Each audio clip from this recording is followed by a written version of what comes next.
What is it you want, Barry? What do you want? You want the moon? Just say the word and I'll throw a lasso around it and pull it down. Ladies and gentlemen, boys and girls, dying times here. Come with me if you want to live. That's it, man. Game over, man. Game over. The Force will be with you, always. Ladies and gentlemen, welcome back to 20th Century Geek. I'm your regular host, Scott Weatherly, and our trips through the Superman series continues. We've done the Reeve years, and now we're going to do the Reeve Redux. I don't know, Reeve Returns, kind of. I'm joined by Julian Darius, my brother from another mother on the other podcast, Stories Out Time and Space. How you doing, Julian? You okay? I'm doing all right. I'm ready to have a vigorous debate about Superman Returns, which, as you know, I'm a huge fan of, which I think is probably why I was invited for this episode.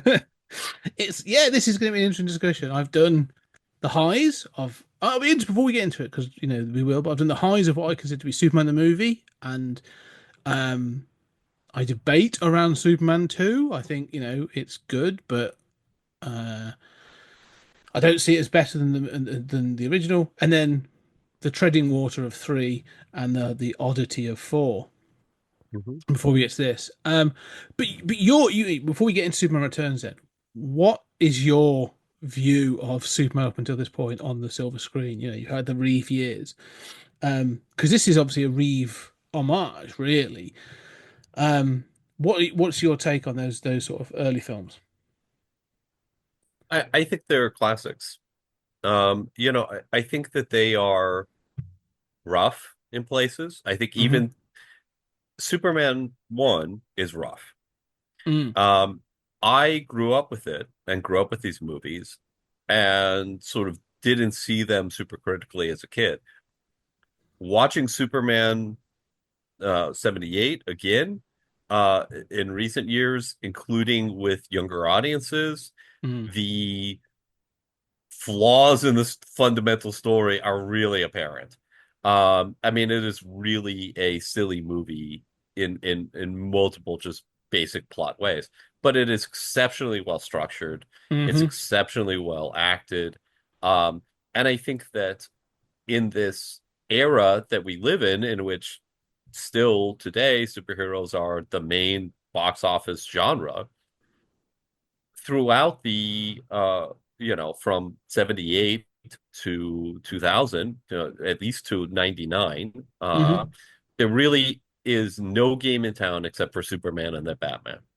Yes. And I think that both of those film series are, exist in a kind of venerable special status, where they are rightly regarded as classics. They have oddities, they have idiosyncrasies, but those oddities and idiosyncrasies are mostly charming. They kind of get away with it. And that film series is a cultural touchstone. It certainly deserves to be. That was my Superman. And so for me, Superman Returns makes a lot of sense. And I think I agree with you about the assessment. I mean, I'm a little more suspicious of 1 than most people are. Yeah. I think 2 has even more problems, but that people don't like to acknowledge. But it really is acts 4 and 5 of the original movie, right? The original movie is a 3-act structure, with a long 3rd act. But really, Acts 4 is the decline, right? Until Superman's lost his powers, lost Lois Lane, lost everything, and Act 5 is recapturing the White House. Yes. And people love Zod, and Zod near before Zod. I mean, it's justifiably like the fanboy payoff, right? But I agree with you that it has structural problems. It's one of those. I think the first. I actually really like the first one. I think there's a going back and watching it, as I've said in the podcast. I think I was a bigger fan than Mike was. But I love the kind of the sort of the early door stuff. He said that the act structure, the sort of I find the stuff on Krypton um is is interesting. Like it's you hear stories of like actors like Sean Connery and others that sort of take on movie roles and they're like they clearly haven't got a clue like what they do. The paycheck's great, so I'm here. Like Brando, like is doing his bit, but like it's fascinating to be like this guy hasn't got a clue. Like he hasn't got a Scooby where this is going and what's going to happen. But yeah, the structure. But I think the thing for me across all four, even at its weak points, like I think Christopher Reeve just to me embodied as a kid anyway like what it was to be Superman. Um, and so there are moments when he sort of as Clark Kent or as Superman, like he just it sort of crystallizes that character. The problem is I think it's very Silver Age. And there's weird powers. I think and I've said in the podcast, like we know the heat vision, we know the flight, we know the super strength, we know the freeze breath, but all of a sudden, it's like now he has like telekinesis and he's able to do this and do that. And you're just sort of like, these kind of And feel forget me silly. kisses. The forget me kiss it. Oh, yeah. Which he uses multiple times. And you're just sort of like, no, this feels a little bit, in hindsight, this is all feeling a little bit rapey. I'm not sure how I feel about this. Um, And is that why well, Lois doesn't know? I really don't get to. Is that yeah, why that's she's true. is like Lois isn't sure about who the father is in this, or is that we'll get to it.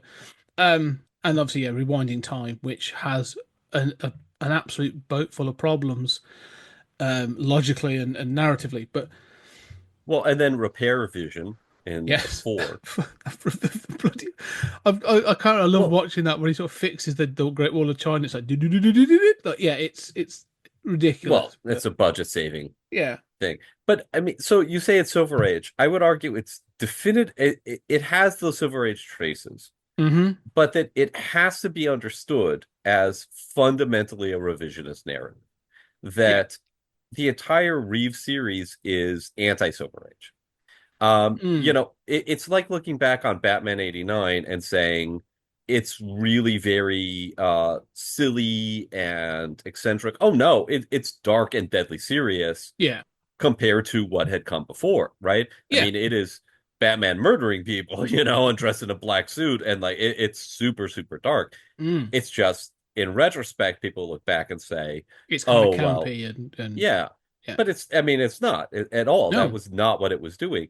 Superman 78 is a uber, uber, uber take itself seriously sci-fi narrative.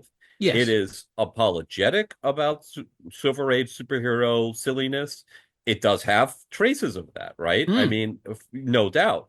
But there was this whole period in the late 70s and early and through the 80s, really, where there are still those traces, in a lot of those Superman stories, where it's sort of like there are these traces of Silver Age stuff. Obviously, like in the comics, Byrne comes in and tries to eradicate that stuff, but he's still doing silly stories with Mm. Mr. Mxyzptlk, and a lot of the stories are still kind of so have a Silver Age tone, despite their desire to take themselves super seriously. And I think that I mean, the same thing is true with like Alan Moore, Mm. capping off the Superman pre-crisis stories. So, I mean, I think that those traces still remain, right? But there's no crypto. I mean, the whole point of the Krypton sequence is this is an alien planet. Yeah. Like, this is a totally foreign technology, a totally foreign culture. Um, and it is really serious science fiction. And I love that, Mm. there's still kryptonite, there's still, whatever. But I mean, this is a very serious take on Superman compared to anything that had ever been done previously.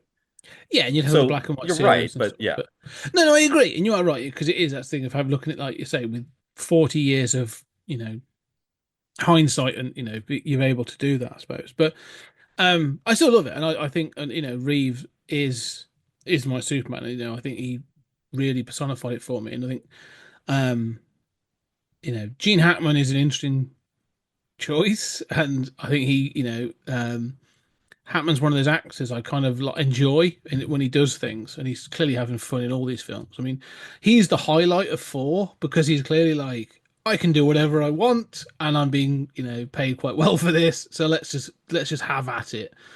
And fair play to him. Um, this though, this is you say this is where Superman Returns makes sense. So this is um an oddity. So this comes in 2006, and it comes from Bryan Singer, and Bryan Singer's already made his name with X-Men. X-Men and X2. Yeah, X2 in particular. So like X-Men was sort of like a hit, but it was still quite a small kind of affair. And then X2 kind of elevated, I think, didn't it? Really? Well, let's be clear. Like Spider-Man, and X-Men were the proof. I mean, you could point to Blade too, but really, Spider-Man and X-Men were the proof that you could do superhero movies again. Yes. And not just that, but Marvel movies, right? I mean, those are the marquee Marvel characters, no matter what the MCU has said. Those were the big guns, and they both succeeded. And so this is now, coming a few years later. We've had sort of Fantastic Four, and that's sort of like, Daredevil, the sort of like second tier, wave of stuff. We've had a few X-Men sequels, Spider-Man sequels, and DC is trying to get back in the game, and does that with Batman Begins, obviously, in retrospect, the beginning of a trilogy by Nolan that's very well regarded. And its choice was to start a new continuity that was even more dark and serious than the Burton stuff. Yeah. Singer decides to continue the Donner stuff, which I think was the right choice. Okay, that's let's talk about that, because I do want to. I think it's the right choice today. Okay. And so, okay, I'm going to say a lot of controversial things about. No. It's interesting because. Okay, so look at the utter failure of Man of Steel. Man of Steel is an interesting movie. It is objectively a worse movie than this. It is barely about Superman at all. I mean, it is just a mess thematically. It's a mess visually. Yeah. It's, when these attempts to reboot Superman have not been successful, and Man of Steel made, 10 cents more than this movie, and this movie didn't get, its sequel greenlit, even though it was the ninth most successful movie of the year, and yet they decided to reboot with Man of Steel, which was going to be the next movie title anyway, following Dark Knight's model. And I think that part of the problem is that, those Reeves movies are classics. How do you redo an origin story and beat Superman 1 is a problem, right? And, that was a problem with, like, Batman Begins figures that out. Yeah. Burton sort of said, we don't regard the Burton movie as the definitive take on Batman. But even Nolan said that's not the case with Superman. Even Nolan acknowledged, despite that, his production company had a hand in this, and in Man of Steel. But Nolan acknowledged that, Reeves was the definitive Superman, but he felt that, especially with the actors changing, that there wasn't a definitive Batman. And so there was kind of room to do this uber serious thing. But if you do it, there's no way to do a uber serious sci-fi, version of Superman. It's you can, that's probably the way to do it, but it's too close to 78. Yeah. And so what we get is the first 20 minutes of Man of Steel are some of the worst Superman footage ever committed to celluloid. The kryptonite stuff. It's horrible beyond belief. I mean, it's like, if you, I almost walked out of the movie theater. I'm not anti-Man of Steel. No, it's probably been about 6 years since I watched it, so I'm doing it next. Well, I'm looking forward to getting back to it. But this is the thing. I just want to sort of roll back though to one of the points you were making about following on from Reeve, the Reeve films, Hmm. because you talk about like so you had Spider Man, and the X-Men, and you said about Daredevil, which mixed reviews to that, and Sony was starting to swing like I think we hadn't had Elektra yet, but we were they were getting close. Um, One of the things I find interesting is that we hadn't had a Spider-Man, definitive Spider-Man. There was no, and we've said this before about like about other characters, like that's the version that sort of people anchor themselves to. Um, we'd had sort of like the cartoons and things like that. In other medium, there'd been sort of versions of Spider-Man and the X-Men, cartoons and stuff that had been incredibly definitive for that medium. That to the extent of they've both been revisited in comics and other cartoons. With the film, that what I think, because you're introducing this new aesthetic and this new sort of tone with Spider-Man, the Tobey Maguire Spider-Man, or the Sam Raimi Spider-Man, and then the Singer X-Men. One of the things that's interesting is that element of trying to introduce elements to try and reinvent them or kind of bring them up to speed, like the X-Men all wear black leather. We're not going to even have a joke about saying what you want to wear yellow spandex. Like they're going to joke about the costumes that are being used, and this is obviously the early 2000s. And if you've ever read Grant Morrison's X-Men, that's pretty much what they wear. Is he makes them all sort of kinky and as Morrison is wont to do. Um, and Spider-Man's the same. So we can't do all. We don't want him to be a super scientist. So the webbing now comes from his wrists in some sort of like it's part of the mutation, as it were. So they introduce all these elements that modernize the characters. Daredevil, you got Ben Affleck playing Daredevil. They're going to have, Colin Farrell playing Bullseye and so on and so forth. They're trying to reinvent the characters. They bring them up to the modern era. The vision of them is definitely more modern. When I watched the first four, 78 is 78. It feels like it's a film from the 70s. It has that definite sort of 70s aesthetic, which I've got no problem with. I love the era. The problem is by 1987, I'm watching Quest for Peace, and I'm like, still feels like a 70s film. Like it hasn't changed.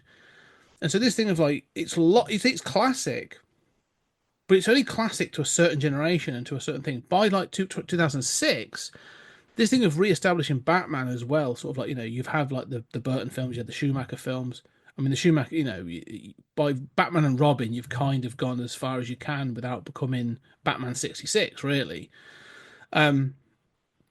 The reinvention of him, you can do that with Batman. We're going to have like almost like a paramilitary version, realistic, grounded version of Batman. All right, that's going to work. You can do that because it's a guy in a suit. But to sort of like, but it's new. Everyone will say, oh, it's a post 9/11 version of Batman. I think that's sort of one of the sort of, people always sort of identify that. But to take it back to Reeve, to go back to a different era, it kind of feels like there's an expectation on an audience to be like, that thing, and to anyone over a certain age, they'll go, yeah, I do know that thing. But it kind of goes to a lot of other kids who are going to go, why the hell am I going to watch a film from 1978 to sort of pick up on this when I've got Spider-Man, I've got the new Batman, I've got the X-Men all telling me that more modern sort of aesthetic. Like, why have I got to go back and find a DVD of a film from like 1980 or, 1983 or 1987? Sort of like it. You shouldn't have to. No, but you kind of do. Yeah, you do, and I think that I think especially the lack of an explanation for kryptonite. Yes. There is just some sort of narrative reintroduction, like that it needs to be done here that it's not doing enough of, and it takes such pains to reintroduce Superman, but it doesn't take great pains to reintroduce like kryptonite. I mean, you get the little sequence at the beginning, thematically with Krypton's destruction, and you get the three sentences on screen. But you need to do just a little more work of sort of reintroducing this universe. I agree with you, but it does modernize the look. It does keep it, but in a way that I think is quite brilliant. It does modernize the look. It does modernize the feel. but it keeps the portrayal of Clark Kent consistent with the Reeves portrayal. It keeps, the feel of the universe consistent, even though everyone's been recast. Hmm. Um, and, it keeps a sort of loose continuity in the same way that those classic films kept a loose continuity, in the same way that those Batman films kept a loose continuity. And I don't think that, incidentally, I don't think Batman and Robin had exhausted it. The next one, if they had done it, would have been, a turn toward the dark and serious that, Schumacher understood that that was a problem with Batman and Robin. But the point is, like, I mean, there is a loose sliding timescale. There was a Mm. loose depiction of where these cities are and, what era it is, even in Burton's stuff, right? It's Mm. not clear when that takes place. I know what you mean about it sort of feeling 70s and, but I want to say that, we have in recent years sort of shifted to a point of view that argues we don't need another origin story. So that's one of the things that Gunn is doing with this, Mm. new Superman coming out this year, which, by the way, is still a large part, taking cues from 78 Yeah, yeah, yeah. because of the long shadow of that cast. Musically, the Fortress of Solitude looks the same, there's a lot that is clear. I mean, even the poster is a Mm. poster from 78, um, clearly inspired. That shadow cannot be ignored. You No. have to, you have to play that anxiety of influence game. Um, but we have looked at, you know, one origin story after another, and now we've soured on them. This is the reverse of that. You cannot say, I don't need another origin story and say, well, Superman Returns didn't give us an origin story. What were kids going to do?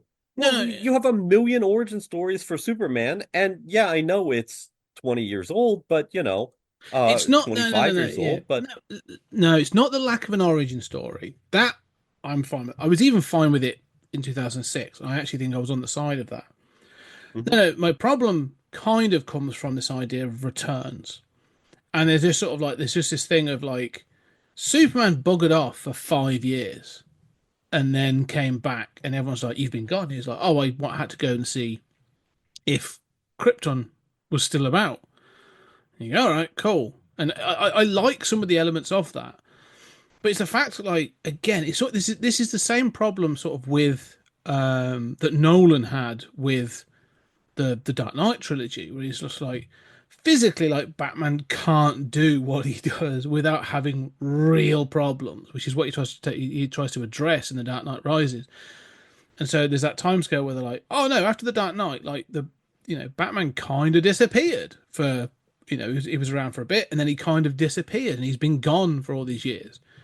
And you're like, oh, well, that doesn't feel very Batman kind of thing. And so this kind of thing again, where you're like, Superman fucked off for 5 years, and you go, huh, without saying goodbye to anyone, doesn't really feel like kind of like the kind of thing Superman would do. It kind of feels a bit of like a contrivance where it's like we've got to contrive we've got to have this drama of him coming back, which can exist. And I like some of the confrontation with Lois and all this other stuff, but it feels like so why did he go?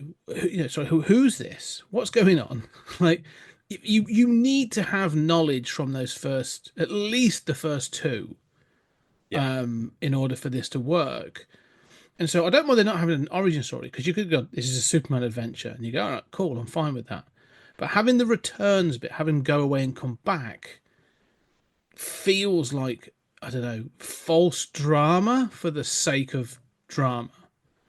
Yeah, I couldn't disagree more. Mm, So I mean, I do agree in theory that he should have said goodbye to Lois.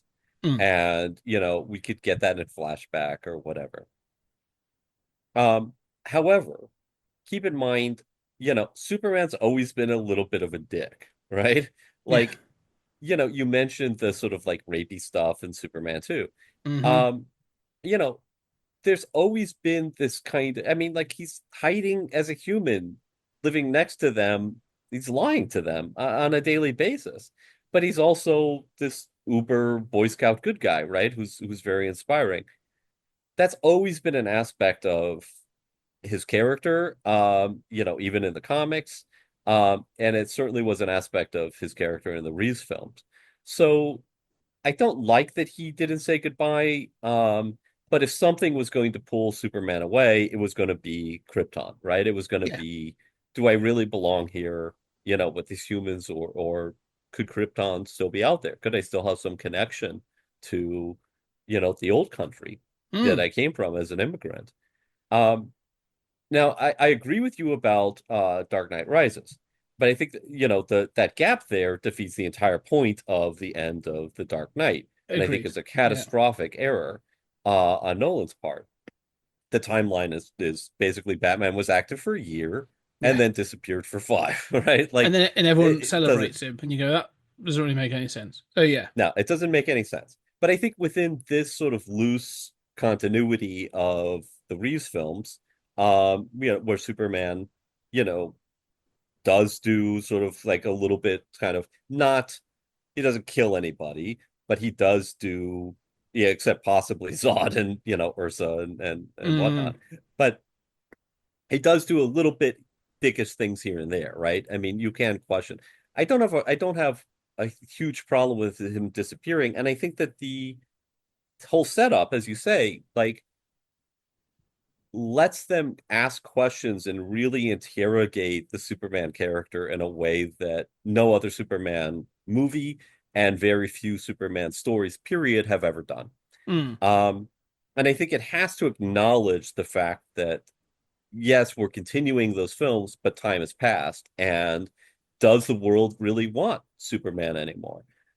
This is the original superhero. Let's be crystal fucking clear. The hmm. reason why the X-Men and Spider-Man exist is because Superman exists. Yes. This is the guy. And he was the ruler of the box office when nobody could get a superhero movie made. There would be no Batman. There would be no Batman movie franchise. There would be no, X-Men, Spider-Man, Marvel Cinematic Universe, but for Superman. Superman is the rock on which they are all built.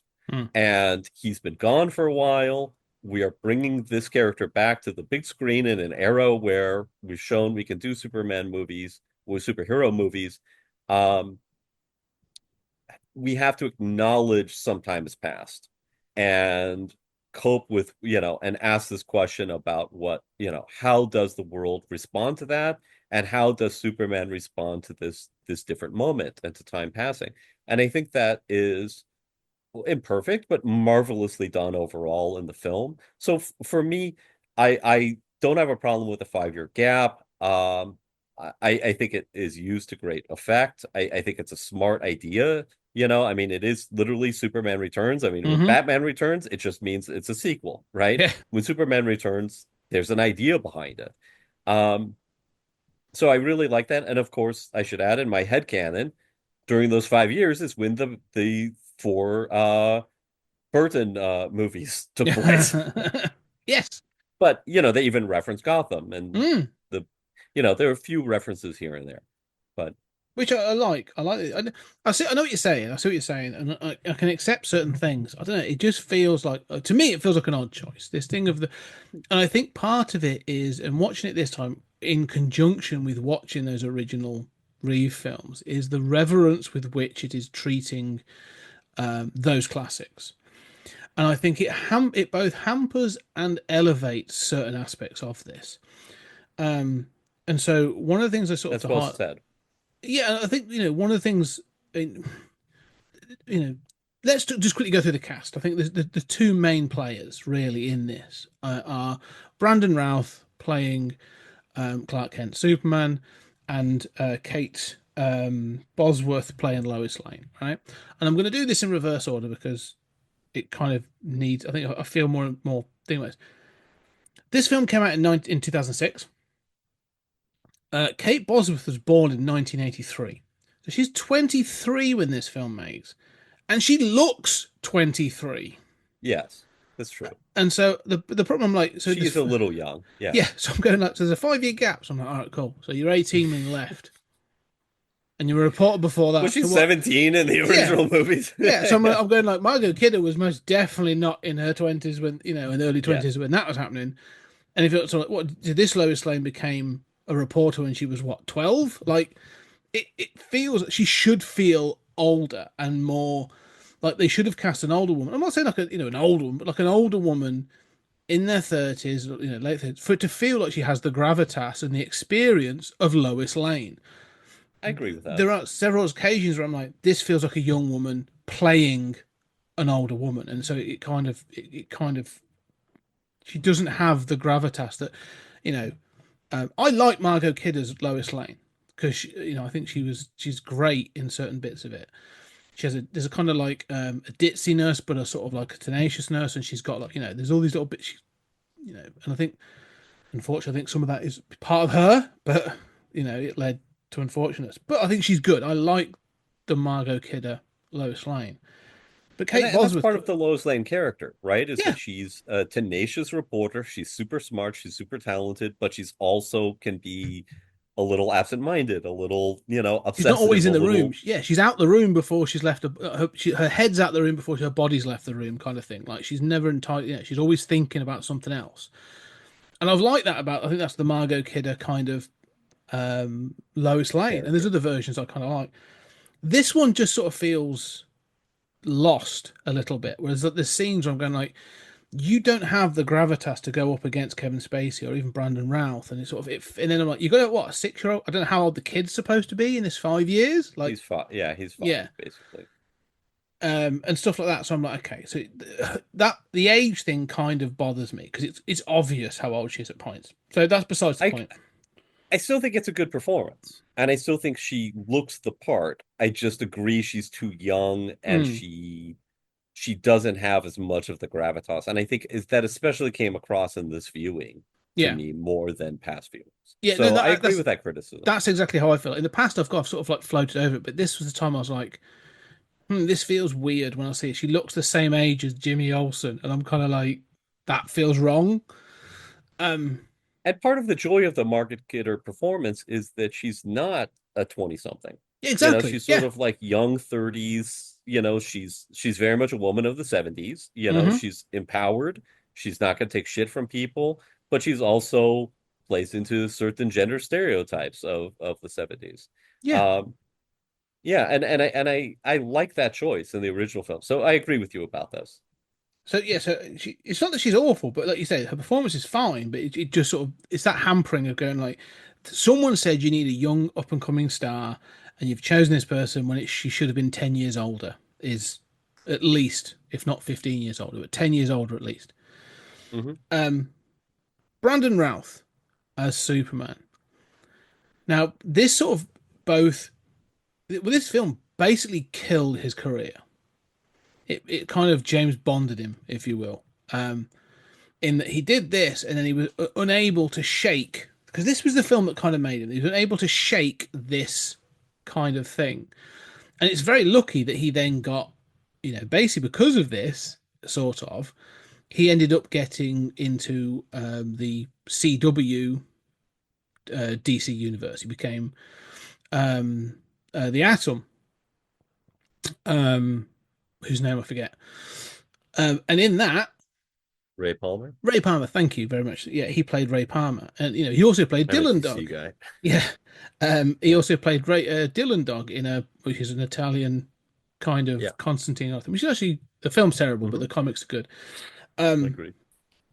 but he ended up playing Ray Palmer, and they gave him another chance at doing Superman in one of the crossovers, and he became the Kingdom Come Superman. So he had that kind of, which then had that nostalgia, and they were like, "Do you remember that Superman returns? We're going to try to kind of give you that," which is all fine, right? But I would say in this film, he does an excellent impersonation of Reeves' Superman.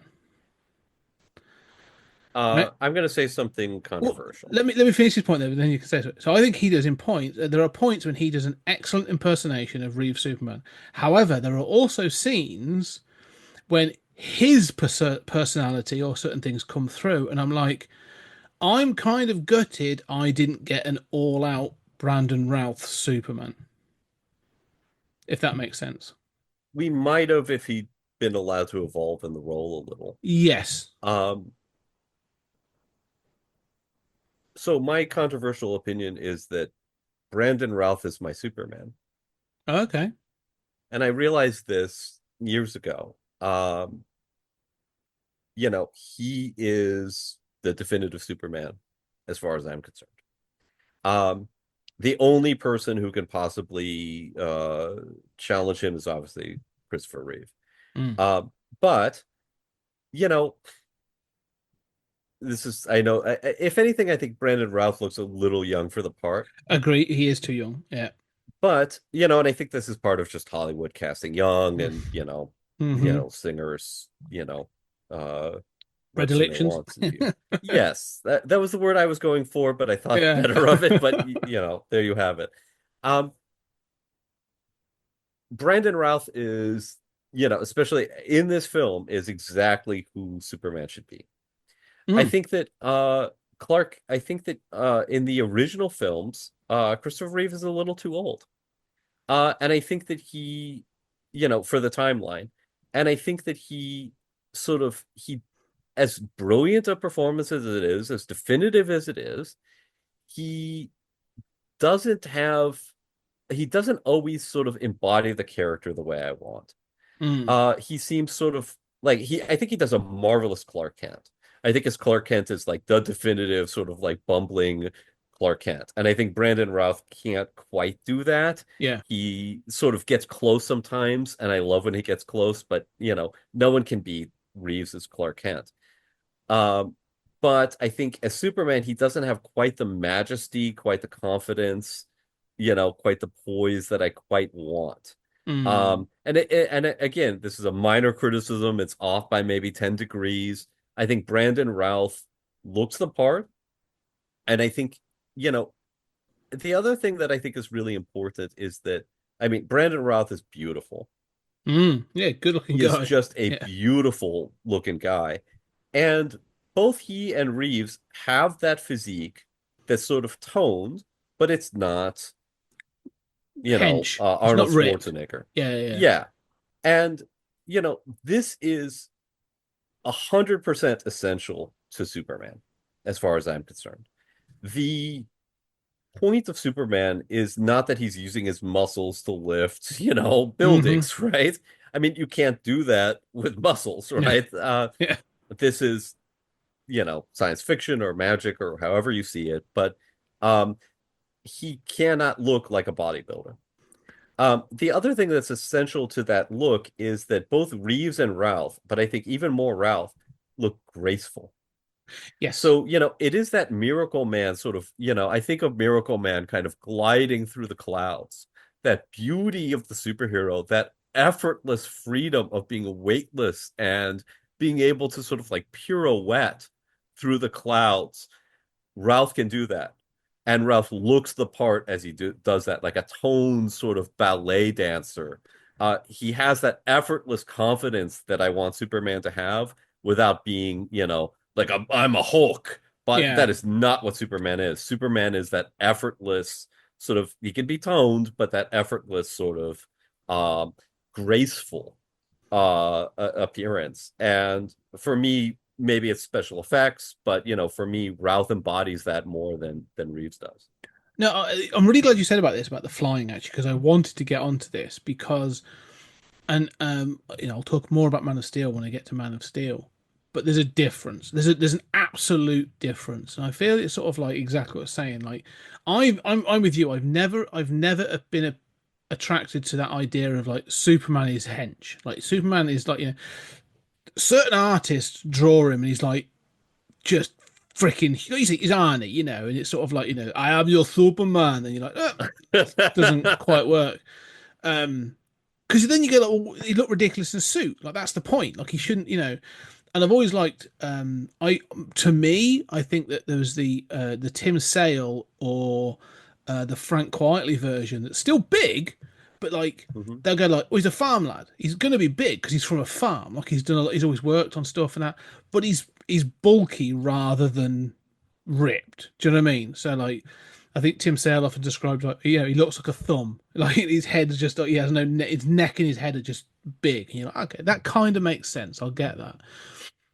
But from what you're saying, one of the things I always appreciated with the Reeve Superman is that he's big but not bulky. Like he's slender. Like and graceful is a great word. And I think it's in Superman 3.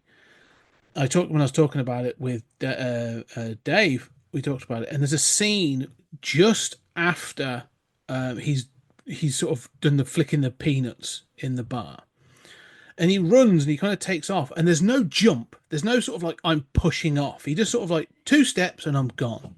Do you know what I mean? He just sort of like leaves the pavement, and I was like, for all the times in the first film where they're like, "You'll believe a man can fly," just this weird little scene in the third film where I'm like, that is perfect for how he should take off. Like that, for some reason, it's just this weird angle. I'm like, there's no bending of the knees, there's no pushing off. It's just a 2 steps and whoosh, he goes. He just becomes weightless. Yeah. Right? No, That inability of the gravity of Earth to constrain him. Yeah. And it's Depicted graceful visually. to leave it, and I love that scene. And he does just sort of takes off, and it looks kind of slow, but I kind of love that scene of how that flight works. And I think to me, I kind of disagree with you in the sense of like I think Reeve holds a gravitas and a grace and a sort of a charm as Superman that just sort of has always appealed to me. I think to me, I'm like he's the nicest guy, but like you know, and I think when they show him as being mean Superman and stuff. I mean, sort of like I think when we talked about it, ironically, like his suit gets a lot darker and closer to Man of Steel, and you're like, yeah, like you know, that should have kind of told you something when you're doing the Dark Superman. But like, yeah, he has that. I think just a sort of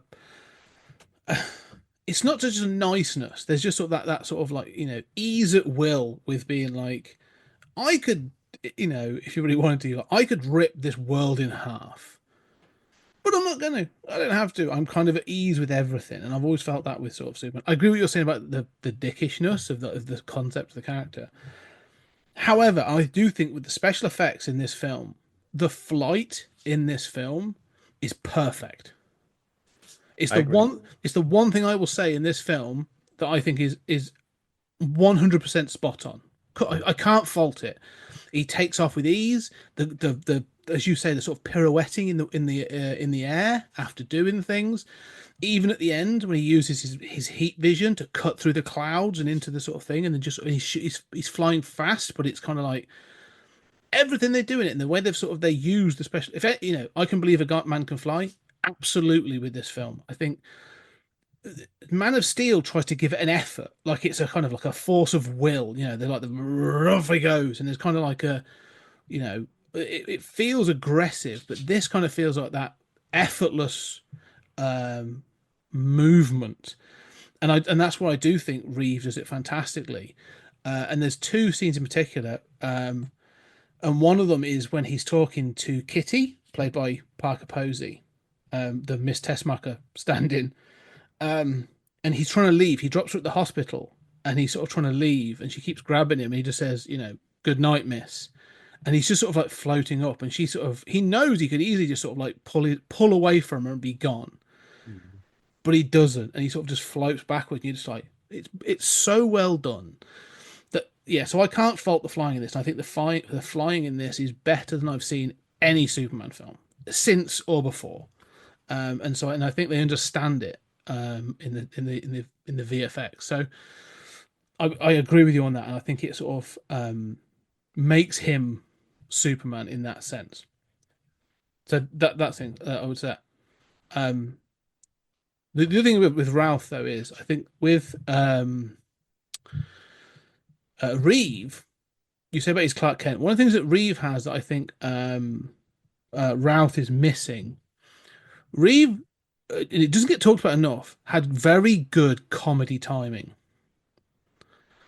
So when he does the bumbling and stuff, like it's like a slapstick routine. Do you know what I mean? Like it's not quite like the Marx Brothers or like Charlie Chaplin, but there's a physical body comedy to it of, you know, like a pratfall that's going to be more than just a stumble. It's like I'm going to do this and my body's going to do this and I'm going to like, you know, that always added to it for me, where I'm like, oh, this guy knows how to use his be uncomfortable in his size and stuff in a funny way that works. Well, when it intervenes and gets shot by those muggers and saves Mm, Lois's life, that's a perfect example. Like, I mean, you buy it 100%, yeah, but he's able to move his body. Yeah, I agree with you about Chris Reeve. yeah. And I think right with Ralph, it feels a little bit more forced, where I think he's watching Christopher Reeve and going, "Oh, I've got to bump into someone. I've got to do this. I've got to do that." And it kind of feels like an imitation at times. And that's where I feel he's hampered, where he's very good at it in scenes. You know, he has some of those mannerisms, but it feels like a fan film at times where I'm going like, "Oh, he's pretending to be Christopher Reeve." Okay, fine. Yeah, I don't see that anymore, but I Mm, know what you mean, and I agree with you in your assessment. And again, I respect if anyone's going to beat Routh, it's yeah. Chris Reeve, but I think that this thing about the flight, but also about the look and feel of Superman. Mm, And again, I don't think anyone can compete with Chris Reeve on Clark Kent. mm, But I think I'm thinking of different ideas about power because the superhero is fundamentally a narrative about power and how we understand power and what are its uses and how do we constrain it. Um, obviously that has to do with political power, white privilege, all kinds of different kinds of power, gender. mm-hmm, But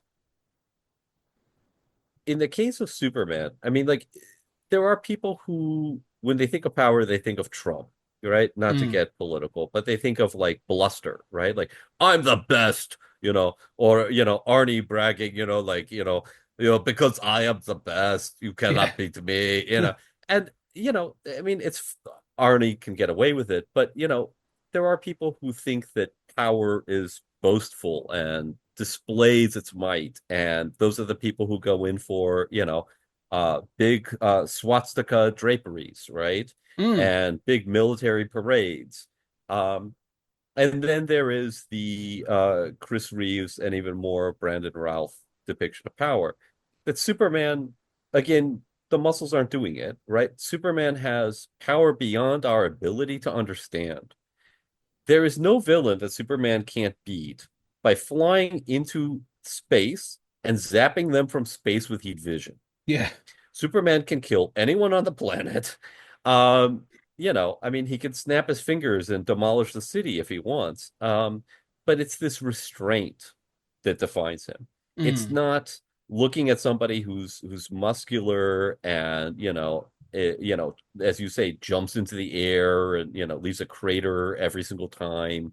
Um, but it's that sense of restraint that actually, to me, conveys power and makes me feel that that character is actually powerful because it's so restrained, because I know what he can do, but he is so graceful and effortless about it. Yeah. And I think that because I'm so attached to that in my depiction of Superman and my understanding of the character and also of how this character should be presented, I think I prefer Ralph, at least for Superman. I would love to see, Ralph's Superman, and not that I mean, I love the Reeve Superman when he says his, sort of like farm boy aphorisms. No one Yeah. no one beats Reeve at that. Um, but there's something to this depiction of power in Superman Returns that is aesthetic, um, and that I think I find deeply moving, and I think he understands the character and even the superhero in a deeper way than um, virtually any other superhero movie does. I think yeah, to add to what you're saying, I think you say about restraint. I'd say it's about control, and you say about that, to go back to Arnie and a bodybuilder type. I think anybody can fling a weight around. You can sort of like arch your back and but it takes real strength and sort of poise to be able to do a bicep curl or whatever with precision and hold it and that sort of thing. Like you have the power to be able to do it right without sort of like without the screaming and all that kind of stuff. And that's what you kind of get from this Superman. And again, there's a scene in particular, like, when you feel that he has complete control of his abilities throughout this film as well. When again with Reeve, the powers were all a bit haphazard, and Silver Age and whatever he pulled out of his fantasy utility belt at any one point. Um, but this one, there's a scene when he's come back, and he's obviously, he's first back, and he sort of floats up, and he's looking down on the earth, and you hear the noise of everything, the cacophony of noise from everything, and he just sort of centers himself, takes control, and hears the thing that he needs to, the thing that's calling out to him, and he centers in on that noise. And everything else gets blanked out apart from that, and then he's off. He flies off, and it's like that's the control of power. That's he's got complete control of his senses and his body, and I love that scene, and then it goes into the montagey kind of bit of Superman saving people, which is great. But it also leads into the moment where I see the Routh Superman, and it's in the trailer, and it's on the bit. There's lots of those things, but the moment where you get the guys, and it's a modernized version. It's this thing again where I'm like, this is the modern. This is the thing. This is the Singer and stuff that's done X-Men. This is the move on from Spider-Man and all this other stuff from the early 2000s. It's the guys that are robbing the bank, and they've got the massive minigun, the railgun kind of thing, and the guy with the railgun, he spins it round on the security guards, and you get the slow-mo of the bullets going bang, bang, bang. And then Superman just flies in, and just before it starts to hit that security guard, it hits the S. And then it speeds up, and you just have the scene of Superman just walking into this hail of bullets, and they're just sort of like ricocheting off him, and they're hitting like the helicopter and the floor, and it's just like into him. And it's just complete calm and complete confidence, everything. And then the guy pulls out the handgun and shoots him in the eye, and he doesn't even blink. And then sort of like the bullet falls, and the guy looks down and like, oh crap, what have I done? And you just get this kind of Routh looks up through his eyebrows, and it's kind of a look up, and you're like, Reeve would never do that, because this is a kind of, oh, you've messed up. Like I could rip your head off before you blink. Do you know what I mean? Like Yeah. And the guy sort of like panics. But there's that look. There's just that whole scene. I'm like, that's not Reeve Superman, because they couldn't have done that. But but like not just special effects, but the whole movement, everything, like that whole scene to me, like, oh, that's the Routh Superman. And I think that's that graceful confidence that, yes, as you say, complete mastery of his body and his abilities that I respond to so strongly here. Yeah. And obviously the shot to the eye, Yeah. is in the trailer, and it is so successful. And we think of the eye as just, the injury to the eye motif in comics, and the eye is just this vulnerable thing that we're always scared of something getting into. And there's something just very visceral about seeing a bullet bounce off of an eyeball. Yeah. Which is part of the poetry of this film. And we'll get into it later. I know we need to move on at the cast, but there's almost no scene that is not visually stunning, composed beautifully, idiosyncratic in its. I mean, like, you don't need a bullet to bounce off his eye. That's poetry. That's a metaphor. I mean, this movie is, to its detriment, I think, that gets in the way of the plot being clear. But scene by scene, after scene after scene after scene, this movie is in love with those moments. Yeah. And that's a perfect one with Ralph. Yeah.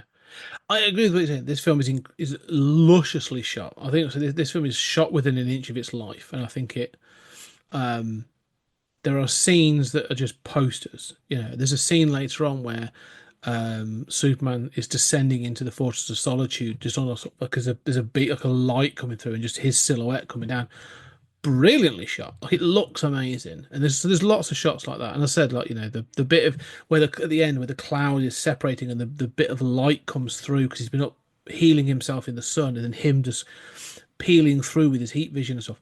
Again, I'm not complaining about the way this film looks. It looks great, but we will get to the plot in a minute. The third string to this then is Lex Luthor, and obviously this is a continuation of the Reeve Superman years. Gene Hackman. And so you've got so obviously Hackman too old at this point to continue the role, so they bring in Kevin Spacey. Now, let's put aside the controversy around Spacey, because I don't want to go down that path. It's fine. It's not for this podcast. Let's just he is. Or Bryan Singer. I mean, unfortunately, this movie has been cursed by both its director and its lead villain being embroiled in scandal and including rape charges. Yeah. So accusations. And I don't want to be.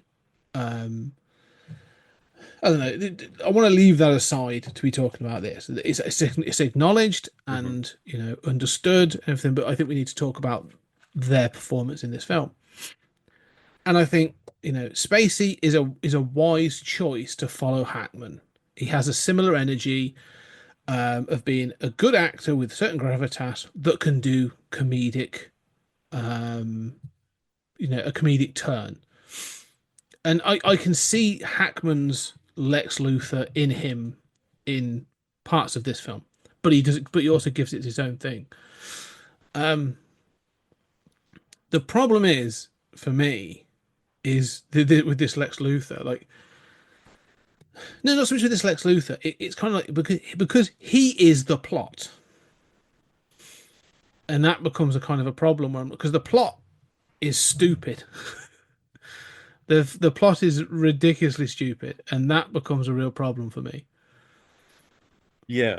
Well, so I mean, look, Kevin Spacey is my Lex Luthor.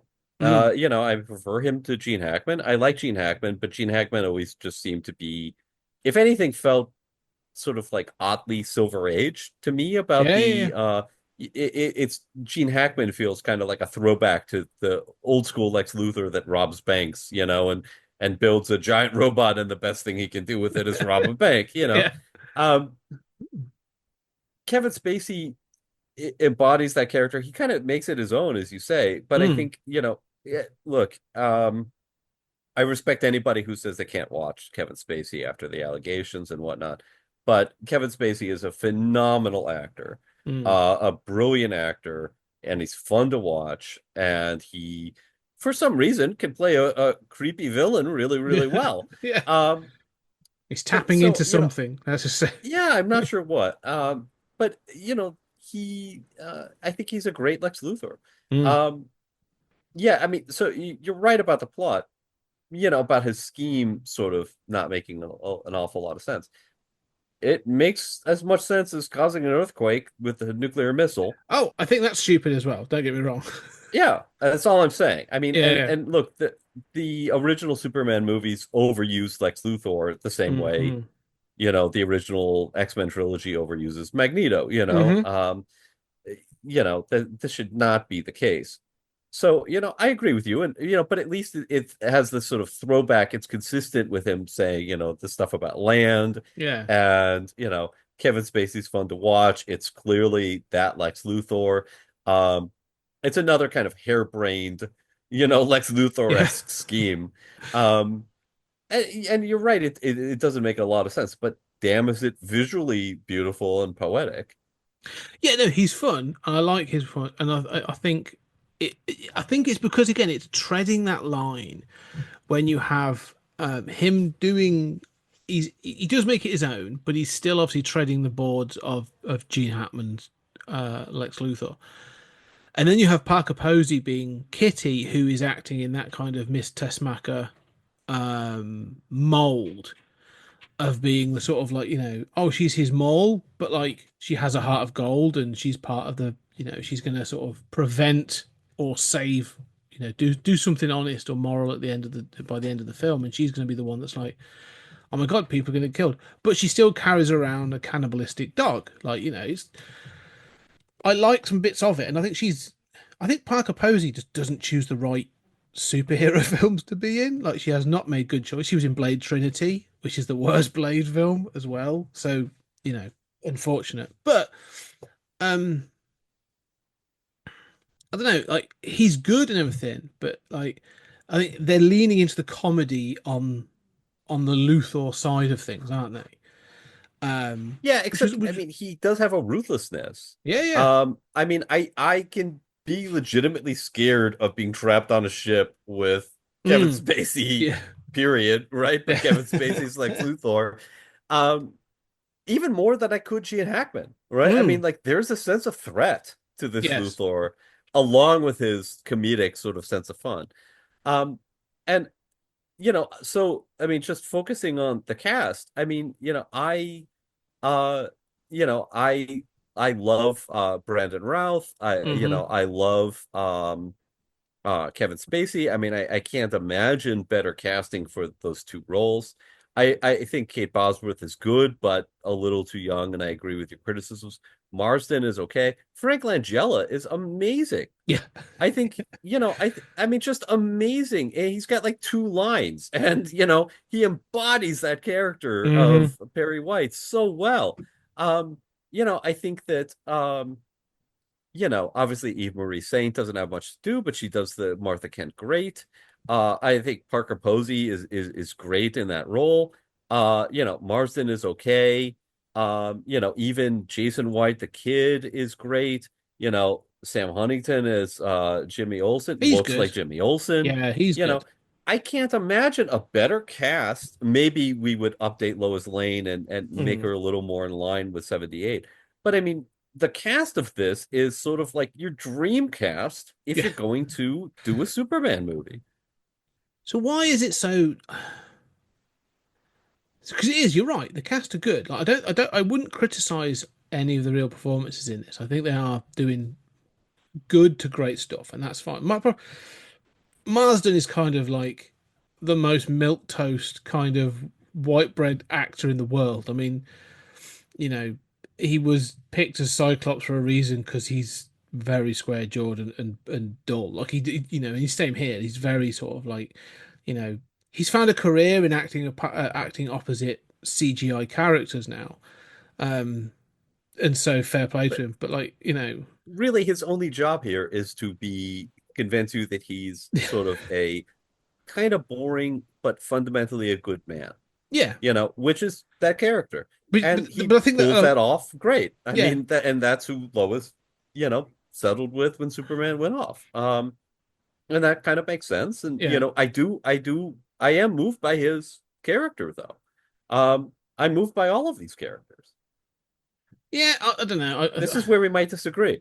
Yeah, no, I think you're right. I think I think James Marsden isn't a terrible actor. I think he's done some fine stuff, but he's just kind of there. He's such a sort of a there character that I'm like, okay, it makes sense because there's got to be the sort of I don't know the mystery of who's the father of the boy, which is not a mystery in the slightest. At the moment they're like, oh, he's sickly and weak, and I'm like, oh, okay, so he's Clark's kid. Fine. Um, Yeah, it but I just kind mean, of, even Marsden, like when he confronts Lois, and I mean, I say use confront in scare quotes mm, because he's Marsden, right? I mean, he's playing the good yeah, guy, but he's direct. To his credit, he's asking his, betrothed, did you love him? mm, And she says, how could I not? She says, everyone loved him. She doesn't directly answer the question. And then she lies.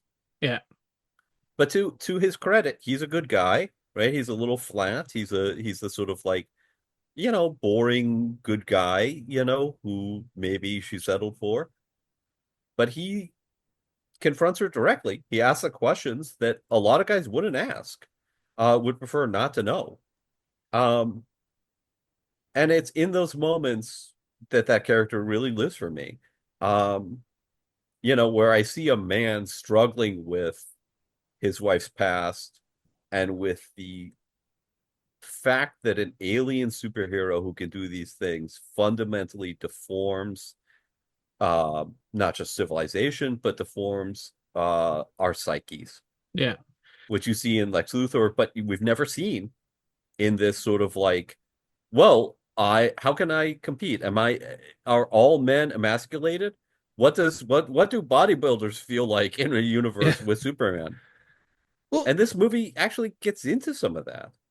it does a bit, but not. I think you're saying that he does. The fact that he's such a good guy, though, and they're right. He is direct, but he's not like. And I'm not saying he becomes, he should become abusive or anything, but like, it's so kind of like, again, like white bread. It's just kind of like, did you love him? And then she goes, well, we all did. And he goes like, okay. Even at the end, like when he sort of, there needs to be, he flies out to at the end of the film. It's all on that ship. You say the sort of, going out to the new land that's being created by the Kryptonian New technology. Krypton, yeah. And he gets on the ship and all that kind of stuff. At no point is he ever really shown to be heroic. Do you know what I mean? Like it's kind Oh, of I easy. disagree. No, no, yeah, he does like it. You're All saying that you need him to express conflict. You need him to say, I'm messed up about this, or this is hard. I'm struggling with this. yes, into some way, You're right. but like everything's kind of he's flat, and I don't, kind of like. And again, I don't need him to be sort of like overly aggressive or confrontational or something, but there needs to be a kind of a frustration. Like even after like he's clinging to the boy and to the unconscious Lois and stuff, and the boat is sinking to the bottom of the ocean, which is again cool. And then Superman drags it out and he's holding it by one hand and he says, have you got them? And he grabs his arm. And lets go of the ship, and obviously, that falls away, and he sort of holds them there and stuff. Like, and then he takes them to the plane, and he just says like, thank you, and you're like, that's fine, but like, there's got to be a part of him that's like, this is your fault, you utter dick. Like, what I mean? Yeah. There should be a moment where he's like, you should have stayed away. Do you know what I mean? I know what you're saying. There needs to be some part of him. Like, I'm not saying I don't want him to be a villain, but there's got to be a part of him that just sort of says, do you know what? I've raised this kid for 5 years. I've been here. You went. What gives you the right to come back in and start flying around? Mr. Fancy Pants kind of thing. I don't know. There just needs to be a sort of like, oh, you think I don't want to be a villain, but almost like a little more resentment, a little more internal conflict. Yeah, like I would. I don't disagree with you. Do you know? I'm not saying I'm Yeah, a good guy, but I would. Yeah, I mean, I think I agree with you, and I do think that that's why that performance comes off as flat, and Yes. And why that character is a kind of unremarkable character that, it becomes a little hard imagining, how that character would develop in the sequel. Mm. On the other hand, I find myself always thinking with him, this is who Lois chose. Of course she chose a good man. Of course she chose someone who is direct, isn't scared, but he is not quick to anger. If anything, he's overly calm. But when the chips are down, he goes out and he tries to rescue them. He risks his life. He doesn't think twice about it. He dives into the water. And when his wife wants to turn the plane around to save the man that he can't compete with, he turns the planes around and trusts her. Yeah, but that should be more of a sacrifice. I think that's amazing. Oh no, it is. It's no, but it is. We know that's a sacrifice. Yeah, it is. I mean, that's the defining thing of his character, is having to deal with Superman and what he means to Lois. All right, what I would again, I'm going to rewrite. And he pauses before he turns the plane around. Oh no, he does, and I that, but it's not enough. This is the thing, and maybe I'm just too. Maybe I'm not. I don't need the subtlety. I need a bit more obvious. And maybe I need to relate to it in a little bit more. I'm not sure. I don't want to, again, he doesn't need to be angry or aggressive. There should be I would love there to be a conversation between him and Superman in a calm fashion where he does say, like, this is easy for you. you're bulletproof. Like there needs to be an acknowledgement of like I've been here through some, you do not know what you disappearing did to her. Do you know what I mean? Like, you were not there when Luthor got to walk out of court. You were not there when this happened. Like, I'm not here to judge you. I understand what, Right. you went to find your home planet. That's fine, but you do not get to come back and then dictate, these things. There just needs to be some more of that. I agree. I What agree that would help, right? yeah. I'm just saying that this stuff is there without it. But yeah, maybe I'm just not feeling that tension enough. What I would love is to switch something around. It's Lois that pulls out the shard of kryptonite from Mm. from Superman because they're flying. There's a part of It me that should be like Marston. it should be Marsden that gets to do that, Yeah, and it should that's a almost good be idea. like it's almost like and there should be the second of almost like I don't know, or you should see a glimmer, a flicker of him going like, "What would happen if I didn't?" Right. Yeah.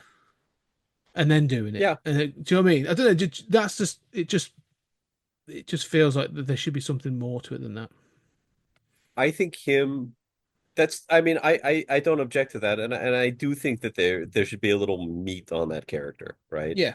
And I agree it doesn't have to be violent, it doesn't have to be angry, but a little more of those expressions of, he doesn't have to say how long are we going to wait to get married. We know what that's about. I mean, but the thing is we know what that's about. Yeah. Um we see, his reaction to Lois. And I would say even in that seaplane, when she sees the way, he sees the way Lois tends to him and pulls it out, right? Um, I don't know. I mean, I think this stuff is there and this gets me. Mm. Um, I do think that that character is sort of overly two-dimensional, but Hmm. I mean, it is overly subtle, but I mean, that stuff is there. It's deeply powerful to me. His struggle. I mean, that you're only with this person because, I mean, it's like, the James Joyce story, The Dead, right? Mm. That is, fundamentally about our past, about a man who knows that he's married to somebody who really loves somebody else who loved her more than he does. Mm. Um, Life is complex, and those kinds of things are rarely seen in dramas, let alone in superhero movies. But would inevitably happen in a world where a god walks the planet. Um, I haven't seen anything like this in any of the Thor fucking movies. I haven't Oh seen, no, no, no. and I mean, this is stuff that I'm not seeing in superhero movies, but I'm seeing a good man who's not depicted as a bad guy. He's not depicted as some incel, No, no, no. stereotype or something. He is a fucking good man. And Lois chose him for a reason, and he still knows that he'll never be able to compete except to try to be the best version of himself and Mm. support his wife, even if she's conflicted. So yeah, I mean, I agree that stuff would help the film. I just think that what's there is majestic and powerful and touching on deep stuff that I'm not used to seeing in any superhero movie, let alone a Superman movie. No. And And this is Marsden. This is like the weakest part of the movie, and I'm Yeah, yeah. crying about this shit, Yeah. man. No, no, and I agree that like there are moments where it's good, but I just feel like it's like, to me it's still too flat. That's the problem. Like there's a beat to this film, there's a heartbeat, and there are certain scenes when I'm like, the heartbeat is strong and it's working, and I'm seeing something visually beautiful, and the performances are strong, and I'm feeling the scene. And then there's other bits where I'm just sort of sat there and I'm going like, oh, all right. Well, again, like this exists. This scene exists. Like it doesn't need to exist. Does it need to exist? Is it helping the story? Like it's just there are parts of it, and Marsden is a part of that where I'm just sort of like I become a bit of a shoulder shrug. And I feel a little bit of that with the finale. And I think this is one of the other problems that this film has compared to what had happened with superhero films. And this is where I think it's a film at time a little bit. Because I said this when we watched the first four, when I watched sort of the Reeve films, there is very little punchy at the end. Like, it's not about that. All right, it's about Superman overcoming obstacles to get the victory. Like, he doesn't, he could pummel Luthor's head in, but like that's not his. It's almost like a Hercules thing. It's like, right, here are the tests for you to pass, for you to survive. Like, catch up with the nuclear warhead, or whatever it is you've got to do. Stop the train or the dam from crashing, and whatever, those sorts of things. And even when it comes to Superman 2, against Zod and Ursa and Non, like, it's not a big fight scene, punchy. Like, he uses his brains and depowers them in the Fortress of Solitude. And then, it's and his transparent shield that never existed yes, before that moment. The weird, cellophane S that flies out. That is so weird. But yeah, stuff like that. Like, but there is no punchy. Like, there's very little punchy until the fourth film. The fourth film, which is a canon film, and I'm surprised that Chuck Norris doesn't appear at some point and kick someone in the face. But it ends up with a punchy. But even that is kind of like, tame because it's of the budgets and stuff. And this film is in line with those first two films, where they're like, oh, it's not about the punchy. This is not a villain to be defeated with, a fight. This is to do with this is an obstacle. This is a Herculean task, and I appreciate that, and I like the fact that it's a challenge. He's got to lift this kryptonite, this massive of land that's laced with kryptonite into space. It's a cool visual, and it's done well. But we've now had Spider-Man, X-Men, Daredevil, Blade. We've had a lot more, and so I do feel like we've had the rail guns shooting at him and all that sort of stuff. There needs to be a little more action in this film in some capacity. I don't know how to do it. I'm not saying there's an answer, but I don't agree with that. Okay. My version of that would be the structure of this movie is weird. I think that this is more like a series of episodes than it is a conventional arc of a movie. And I think that, whereas like the first Superman and the second Superman are just classics in terms of structure, right? The first is just a classic 3-act structure. Yeah. The third act is twice as long, but I mean, it's 3 different locations. It's just, it's a masterclass in how you tell that story. The second one is the classic Daredevil Born Again structure of just a declining arc followed by an upward arc. It's a 2-act play. Everything goes bad in the first one, and then the second one is clawing your way back. Yeah, brilliant. I mean, these are tried and true structures for a reason. If you're gonna break those, break them for a reason. Superman Returns has almost no structure. It is a series of episodes. You sort of start with this Lex Luthor thing that's kind of, a woman's death. It's very, off-centering. You don't really, this is not a great reintroduction to this universe. You get Superman returning, and then you get these blackouts, and it's very hard to follow this kind of like convoluted saga-esque plot. And it is a saga. So much happens. I think this is the movie more than any other that feels like it embodies that idea of superheroes as the modern embodiment of Greek myths, and of classical mythology.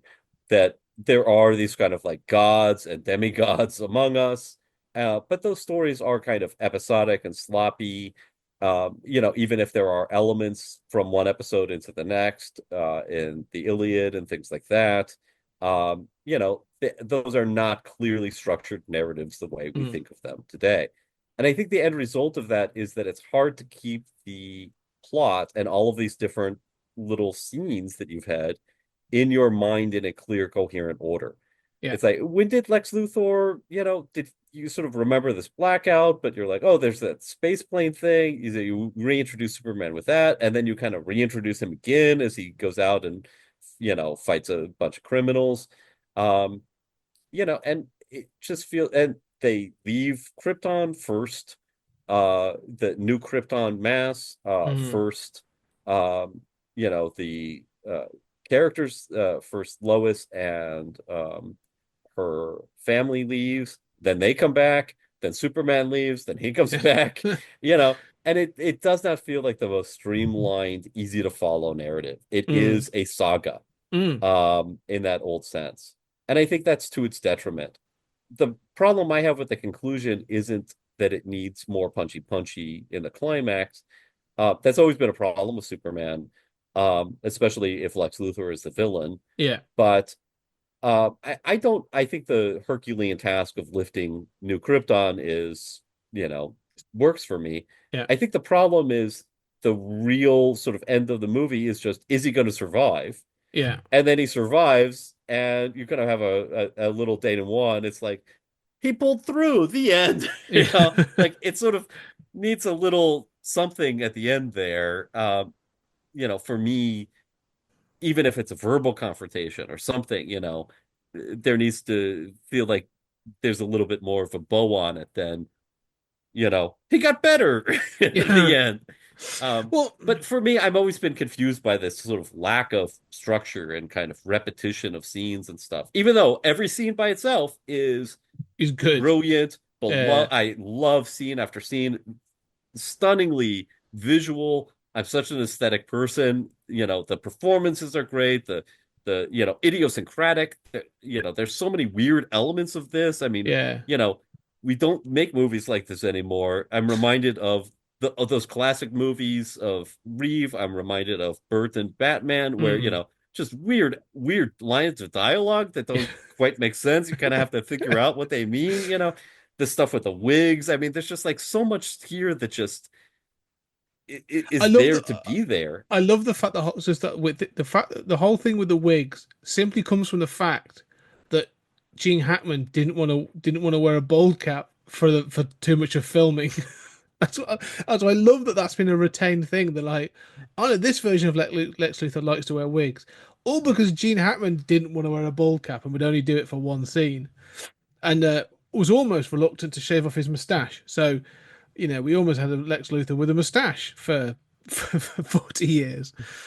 I know what you're saying. No, you are right. Actually, I think you're right. This idea, it's the structureless. It's sort of, and to me, I think, unfortunately, it becomes across as kind of meandering at times as well. I think that's part of the problem. And this ending is the whole stuff around New Krypton feels earned. That whole bit is fine. I'm sort of comfortable with that. It's good. The bit where he sort of goes up and he has the sort of he rejuvenates in the sun. And then he flies down into the earth and he uses his heat vision to burn his way in, and he sort of lifts this thing up and he knows it could kill him. That Herculean task element of this, of like, this is the obstacle you've got to overcome, is good. Right. And I think they've already sort of like foreshadowed it when the Daily Planet Earth planet falls off the building and he catches it, and he sort of the way he carries it, and then to have him carrying his own planet or a part of his own planet up into space to throw it away, and he saved Earth, but he'll sacrifice Krypton, is cool. So I love all that kind of stuff. But you're right, he then falls to Earth, and then it's kind of like, okay, well, we've got to get to the credits. So, is he gonna? There's a scene of like where they have like Perry and Marsden's character, and it's sort of like, he's got the two headlines, isn't he? Superman lives, Superman dies, or whatever. And you're like, cool. And like, you've got to cover your bases. And you're all right, cool. But there's no tension that Superman might die, because you're just sort of like, yeah, oh, all right. And they know that, so they don't sort of really go anywhere with it. So he just gets better, and then he has the scene where he goes and visits his son, because we've now learned that the kid's got superpowers. And there's still stuff I love in that, though, right? I mean, I love the two headlines. I love Marsden saying, we can go anytime you want. Again, I don't love that character, but there's so much just subtle beauty scene by scene in this film. I mean, the fact that of course he supports her. Of course he's going to take her to the hospital, despite what Superman represents in their relationship. Um, that Lois whispers, presumably, that's your son, you Yeah, know. yeah, Um, and that people care. I don't, if anything, I'm more bothered by he happens to land in Central Park at Metropolis. Yeah, Metropolis right after being in space. It's the stuff like that always bothers me. Um, but but I mean, I'm sort of there is this odd sort of like repetition of elements, like I mentioned, hmm characters leave, then they come back, like you mentioned, the sort of Charles, the like the Greek god, demigod Atlas, mm, holding the the planet. sphere, Yeah, then lifting, a minor continent sized, yeah, thing. I mean, there are these weird. It does sort of seem very saga-esque. yeah, And that kind of like sloppy, you know what it feels like? It feels like an opera. It just feels like, this kind of operatic saga more than a structured film. And I love every element in that saga, but yeah. I totally think that's its weakest element. But I think going to this idea that you have about this is like this is a series of episodes, right, rather than a film. In that case, the end of this is the end of season one, and they've gone Mm-hmm. the end of season one. They've now got this dynamic, and there needs to be a cliffhanger for season two, right? And I think No, you don't need a cliffhanger. well, not so much a I mean, cliffhanger, but I mean, you've got this idea of like, all right, well, you've still got the relationship element's not been resolved, and the son element's not been resolved, and do you know what I mean? Like the right. story's not over. So, but if that's Yeah, all which you're, is why we still need a sequel to this yeah, movie. all right, which is yeah. But what I'm saying is, if that's all you're leaving me, that is not what's bringing me back, right? Do you know, this is where I think sort of like the MCU and others have sort of like have tried and marginally been successful or not been successful with this idea of having that hook for what comes next. I'm not so much talking about sort of the post credit scene or something, but like this is where I would Yeah, which have this. which are stupid and they ignore 90% of them. Well, yeah, but for this, I it mean, needed why something. Doctor Strange has a third eye, Yeah, why? yeah. I mean, come Well, on. no, I no, mean, no. I'm not. yeah, Yeah, but I don't like that everything has to end in a cliffhanger. I'm not saying. Yeah, I don't want a cliff. But this film does end in a cliffhanger because he No, comes it and just it's has unresolved aspects, all right. right? I mean, It has loose threads, but I need. All right, that's still not enough for me to come back and go. Well, I want to see a sequel about him in what in alimony court about why he's going to pay like what is it that's bringing me back to this story? well, Because at the moment I'm would you like, be satisfied? Look, I'd be satisfied. I said I do feel like it kind of is like, oh, he got better, right? I mean, yeah, I do like, him at the house again. Although, him stalking Lois a couple times is, does feel a little creepy but it very much in line with Superman too. yeah, Um, but him going into but I mean, Lois's I'd be happy house with just to a little see, more dialogue there yeah, and, about, but it at shouldn't the be. house. If anything, I Marston should come out. There should be that's just a little more that's dialogue wrapping up the new status quo, right? but that should Instead of be just I'll be around. yeah, that's the bit I would change. All right, I again think on that's this fair. is where because him going into the house and talking to the boy in his sleep and doing all that sort of whatever of confirming he sort of gives him sort of Marlon Brando lines of like you'll feel like an outsider and but then you'll step into the light and I'm like all right fine wait till he's awake. This all feels like you're doing a lot of monologuing to a sleeping child is kind of weird. Which again Um, is a repetition of Lois talking to him when he's in a coma. yeah, which again Again, there are these weird echoes, yeah. very Saga-like, Yeah, but it doesn't quite work. But I agree. what I would, if I was going to change this again, I feel this is needed for the character.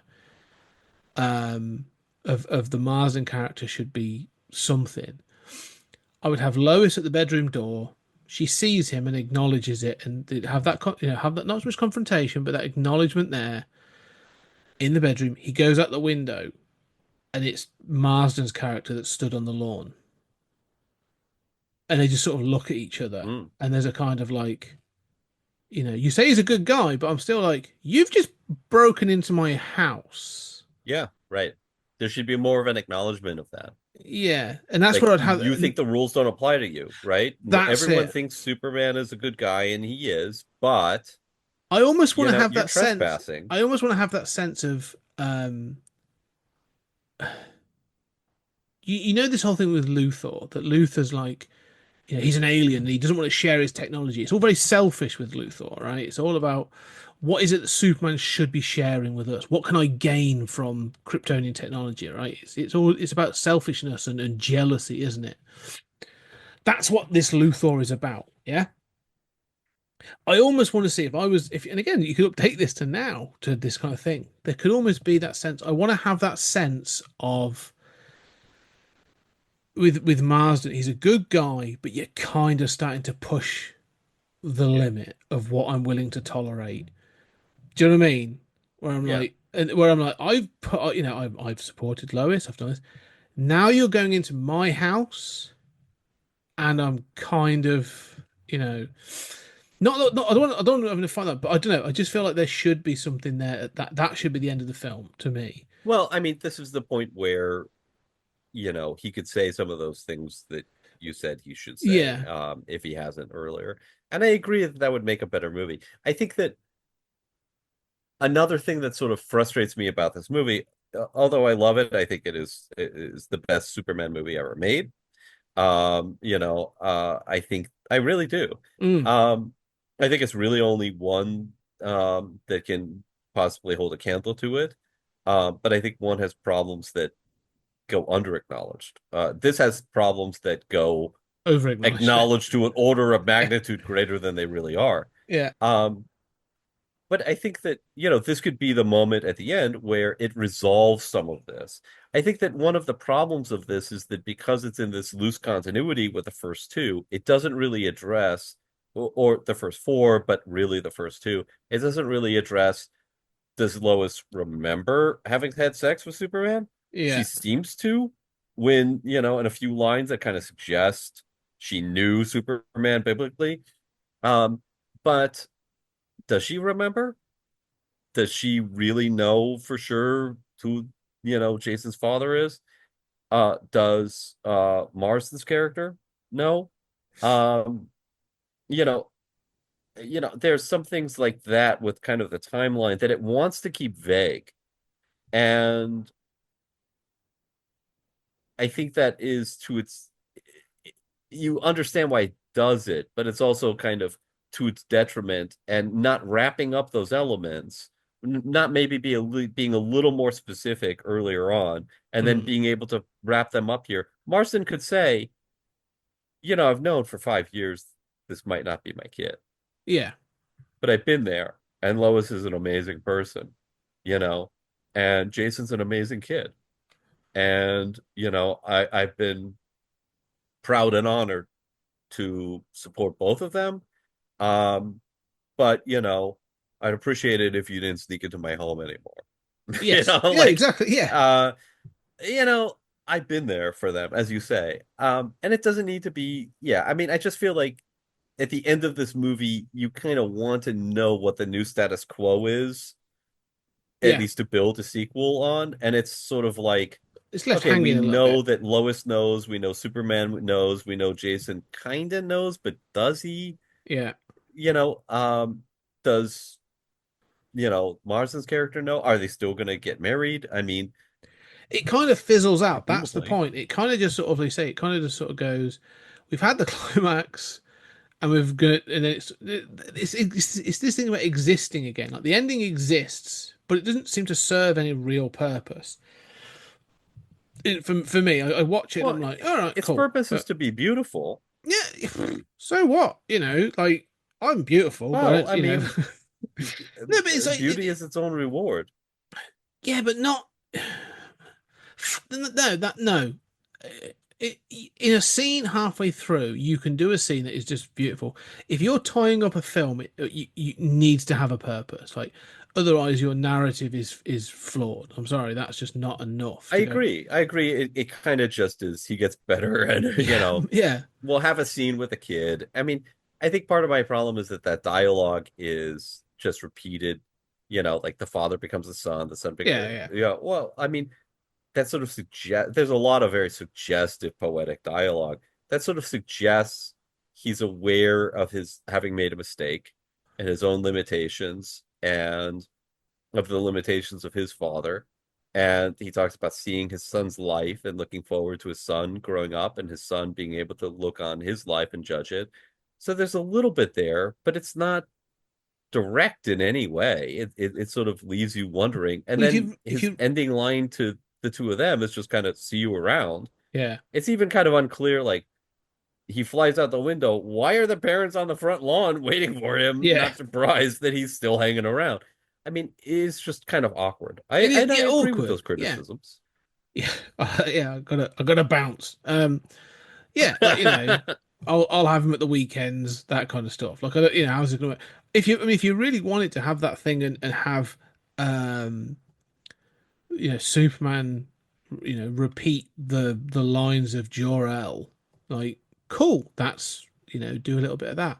But if you want to do that again, unknowingly give Marsden a repeat of Pa Kent, a line from Pa Kent, so you can actually go, oh, here's the parallel of like now we've got a Jor-El slash Kal-El on Earth, but Marsden's character actually is like, Jonathan Kent. He's going to be the grounded human morality kind of thing. Like does that provide a conflict or is that the balance of conscience? Like I don't know, it just feels unfinished. Like this ending just feels kind of muddled and unfinished. That's the problem. It's kind of like, oh, it's fine, and you find it beautiful, but like I find it kind of like such a sort of a hand wavy shrugging of sort of like, yeah, he gets better.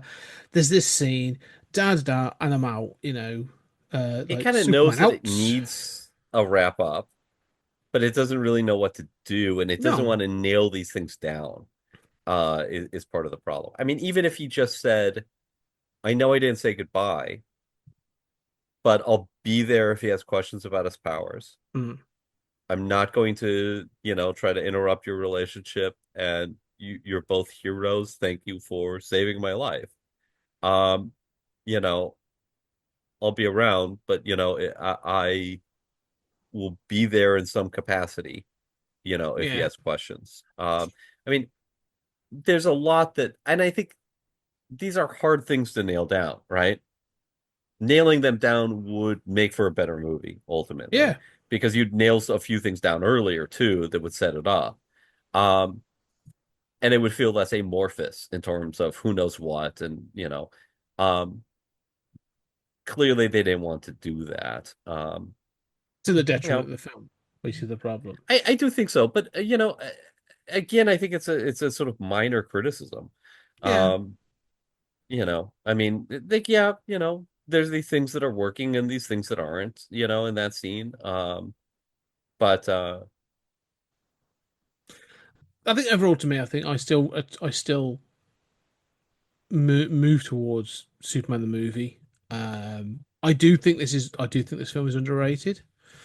Um, but I do think it still has massive flaws narratively, and is a wasted opportunity with an actor that could have been an absolutely phenomenal Superman for a generation. Um, and could have saved us an awful lot of Snyder bollocks that's to come, to be honest. well, and let's be crystal clear. This was the launch of the DC universe. So, I mean, in the same way that like Green Lantern was supposed to launch the DC Yeah. universe, and then they're like, we changed our mind, right? And maybe for good reason. That's not a great movie. Um, this I think is, certainly a Mm. good movie, possibly a great movie. It certainly has plenty of scenes and shots that I think are a 9 or a 10. Oh, visually, this I film is absolutely fantastic. Yeah. and also emotionally. I think Lois has never had a chance in all of those four classic films to be heroic like she is in the end of this movie. Mm. I am so deeply moved by her turning around and Marsden listening and her going back because we know she's vulnerable. You know, she saved Superman's life. Yeah. We've never had something like that. You know, we, you know, for all of the criticism we could possibly level about this movie's depiction of Lois, Lois gets a heroic moment that is poetic and beautiful and wonderful.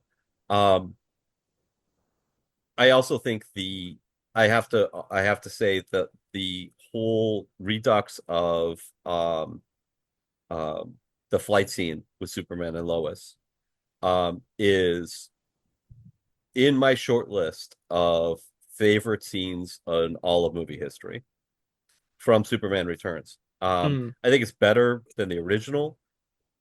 It's so beautiful. You said how well the flight is handled. The Hmm. fact that she gets on his boots and doesn't realize that they're in the air is so beautiful to me.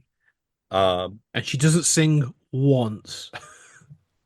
yeah, and I would defend the original version. I mean, I like the Mm. original version. Eh. Um, I'm you know I'm an unabashed, unironic fan of the Margot Kidder, you know, version. Can you read my But mind? I tell you what, yes, it's this. That's not good. No, that's one of my. I think that flight scene in the first film is has not aged well. I think it's that's handled here true. better. It's handled here better, but again, it feels there's so much reverence in this film for those old films of like we've got to do this, we've got to do this, we've got to do this. It kind of sort of like that's the other problem I have with this film is there are times I'm like, oh, you've done better than that. Like I think you're right, the flight scene is better, but I'm like, yeah, but you're still homaging or you're in reverence of those original films, and it kind of feels a bit done. I've seen it in the trailer for the new one, and I'm like, yeah, all right, all right, you got to do the flight thing, I but guess I feel that, you know, in the original, while that song hasn't aged well, you know, and the special effects haven't aged well. You know, she looks very cold. yeah, Um, you know, Lois's question of can you read my mind, I mean, is about encountering the alien. It's about mm, encountering this other who is sort of all powerful and that not just dwarfs what any human can do, but boggles the mind and makes us unable to understand what they can do and what our relationship should be mm, to that all-powerful being. And can you read my mind is a reasonable question, mm. especially ironically in a series that has the Silver Age powers, all Yeah, right? It's quite possible Superman could read minds. yeah, Um, but I mean, that question is such a human, understandable question, and you know, I would defend it. I think here it's so beautifully executed, and it's so melancholic. The sense of time has passed, and I can't make up for this mistake of walking away, um, and of her pain and how she's adjusted. I find it this wonderful mixture of beauty and melancholy, and the way that original theme sort of like bubbles back up. The music in this, by the way, is oh, the stunning. score is great. Yeah. Um, and the way in that sequence, the original flight music sort of starts coming back and it resists it. And then it Mm. comes back and it resists it the same way she's resisting. And then it gives way as you're ascending the Daily Planet. And I'm just a puddle. I'm just, you know, and I recognize it's nostalgic, right? I mean, it Yeah. requires that first one. Um, but it is so intensely beautiful and so intensely rich in its emotional depth, in its, you know, what I think is its emotional complexity of um the pain both characters feel and the fact that they can't go back. You know, I mean, Superman could reverse time in the original, Yeah. um and just fix everything, although everyone remembers it afterwards for some reason. Hmm. You know, here he can't go back. And I think this is fundamentally a sort of more adult Superman story. Yeah, yeah. It's a Superman story that is not based on the comics and that is taking the superhero in ways and directions that are rarely done. I mean, we'd had a few sort of Superman as a father kind of stories before, and we've had more since. I don't think, well, this doesn't push that very far. This sense of loss and of having been away and having made a mistake and not being able to fix things and win the girl. That is so shocking in a superhero narrative, right? Yes. I mean, they always get the girl. This is a movie where the hero not only doesn't get the girl, but where the right thing is not getting the girl. Um, that is so revolutionary to me. And I think so in line with Superman as a real hero who has to do the right thing, even if it's hard. He's had to do things that are physically hard, like lifting a small Yeah. continent. Um, but he has to do things that are emotionally hard. And so I just have immense admiration for um, where this movie is going narratively, even if it's a bit of a mess, Uh-huh. and in the emotional richness and the visual richness of scene after scene after scene. I think, yeah, I think we'll sort of wrap up in this bit, but I think that's Yeah. that's the thing is this is visually, I think this film is fantastic. Like watching it back, I was like, oh wow, this looks luscious, it looks rich. I think the special effects, are spot on. It's quite clear. I think that we were going in a golden age of visual effects at this period, really. Um, it looks great the way they've done the flight, the way they sort of like the cinema. They actually take into consideration like real cinematography whilst they're doing the sort of like flight scenes and stuff like that. It looks excellent. I like Brandon Routh Superman. I think when I see the flashes of what it could have been, I kind of feel a bit gutted that we didn't get more. Um, but I still feel I can't get away from the meandering plot for a start, but also it feeling like hampered by this reverence it has for what came before. And that's not always a bad thing, but it feels sort of out of place where it's trying to do two things. It's trying to serve two masters. It wants to be a reverence to what's gone before, but also take both Superman and the superhero genre a step forward. And I sort of applaud both, but I don't think they work in it. I don't think it works at the same time. I think you could have had all these people, this cast, and I think you could have had a Superman story that took it forward. But I don't think, to me, this isn't it. Or you could have had a reverent Superman that sort of followed up on the Reeve story and done its bit. But it kind of feels stuck in the middle of wanting to do those things. And I think the ending of this film is a testament to that in that it's kind of like, it's there, it has this thing, and as you said, it doesn't want to nail anything down. It almost feels like that, was it like J.J. Abrams often talks about the mystery box. You're like, fuck your mystery box, tell me a story. Like, I want to know the end. It kind of feels a bit like that, where they're like, oh no, we're going to keep this going. We want life is complicated. I know, I live life. I want my story to have some resolution, Um, so I think it's underrated, and I think this gets a lot of bad press. That I think is massively not warranted.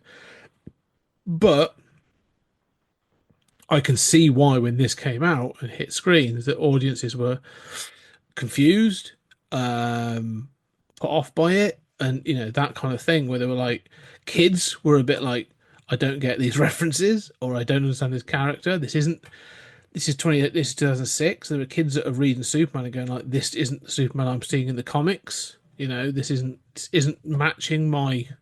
You've had the Superman the animated series and Justice League Unlimited was still doing the rounds quite heavily in 2006, and this kind of misses that mark of like the Superman I think that was being presented in those early 2000s. That I think people were coming to the cinema and going like, oh, this is not what I was expecting. after I've been through, I'm already sort of been trained on the early superhero films of, as we've said, Spider-Man, X-Men, Daredevil, so on and so forth, Blade. And that's why I think that the problems start. Looking at it with 20 years distance, I can see it and go, oh, I see what it's trying to do. I see its place in history. I understand it.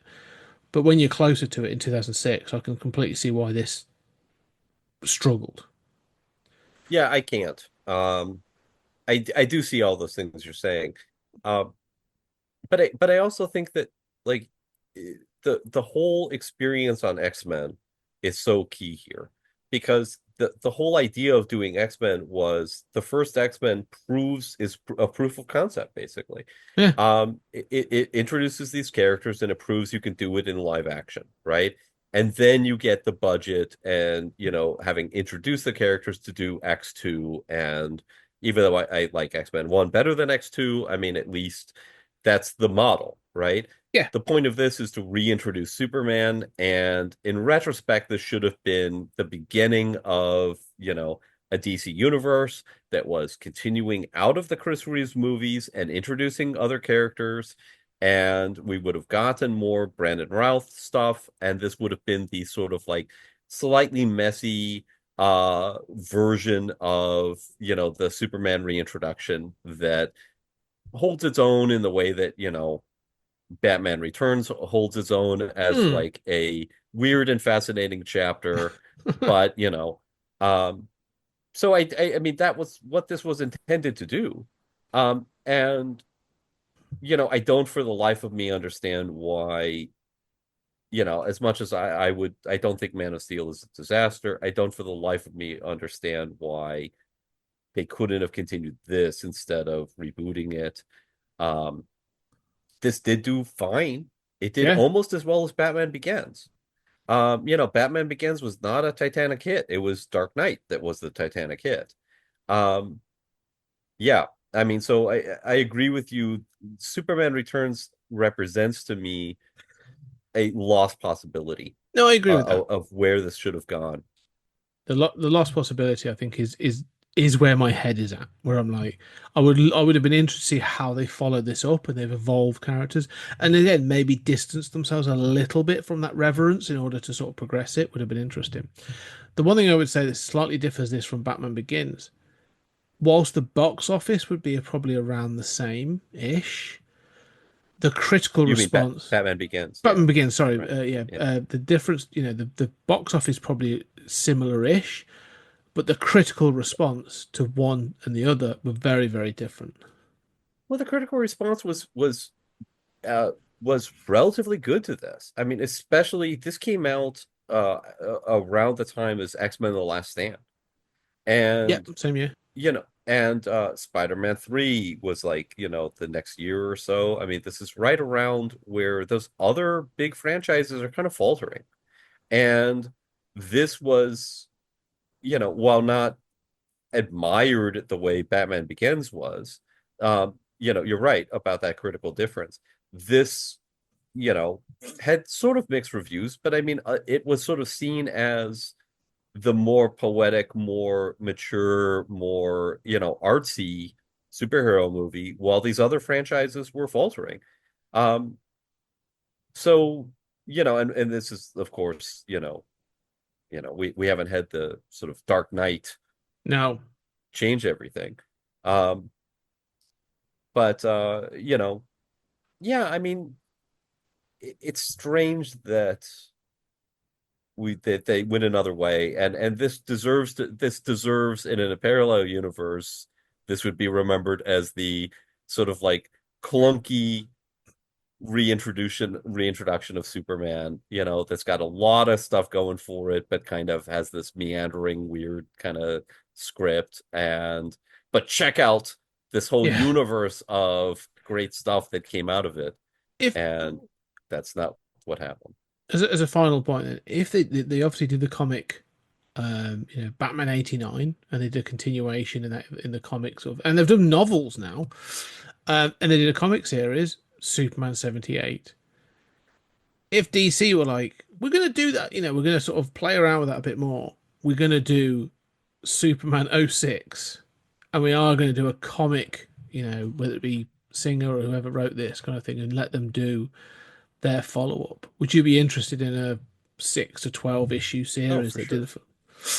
Yeah, I Yeah, think it'd and be in fact, interesting. in fact, we've talked about this, but one of my hobbies is sort of imagining how I would run franchises, Yeah. and I absolutely think they need to do like an animated Superman 5 that kind of closes out those 4 films and leads directly into the Batman franchise. They need to do Mm. an animated Catwoman, that would have been like the Burton Catwoman, and a an animated Batman interquel that's between 1 and 2, based on that novel. And then have Superman Returns be, the first film of stage 3. Mm. And, have it all be in a loose continuity. It's a sliding time scale, but it's the original cinematic universe. It is the original superhero cinematic universe. What does Marvel have? That's good. The Avengers, Iron Man, these Johnny come latelys, we've got the classic stuff. Yeah. Put Wonder Woman in continuity, Um, I mean, it's really amazing to think what they could do. But again, I think that's the direction. I still think that would be the best direction. All the 20 years later, Yeah. um, is to follow up on Superman Returns. Yeah. We'll see what they do. They do some interesting things at times. Anyway, we are stopping off. Way This over was time. yeah, well, that's fine. It was a good. That's It's a good it's discussion. Superman It's worth it. Returns. Yeah, and it was worth having the discussion. That's why I wanted to have you on to do it because I thought it'd be an interesting discussion. Unfortunately, I'm going to say we'll wrap this one up, and then I move on to a couple of other things. We're going to be doing obviously the rest. I'll do Man of Steel, Batman v Superman, and Justice League. And I'll be joined by Max Byrne to do that. Still debating whether I think we're just going to do the Snyder, keep it full. We're going to do a full Snyder, and I'll do the full 4 hour version of Justice League because I hate myself.